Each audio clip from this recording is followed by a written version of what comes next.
Jonas Krikštytojas nekalbėjo tyliai. Jo balsas skambėjo kaip pranašo šauksmas dykumoje.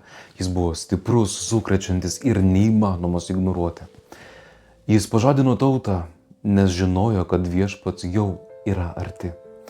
Kartais ir mes esame kviečiami tapti tokiu balsu. Pavyzdžiui, kai parapijos bendruomenėje skelbiame gerąją naujieną. Kai kviečiame žmonės į Eucharistiją, tai yra į mišias. Kai kviečiame į sutaikinimą, į tarnystę, kai padrasiname nusivylusi, ar primename artimui, kad Dievas jo nepamiršo, tampame šiandienos Jonais.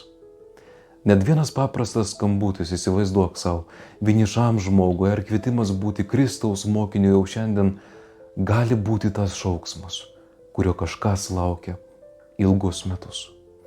Dievas ir šiandien prašo mūsų būti jo balsu. Balsu ten, kur kiti nebenori klausytis. Triukšmingoje, pavargusioje, skubančioje kasdienybėje. Kviečiu tave šiandien užduoti vieną klausimą ir apsvarstyti į savo širdyje.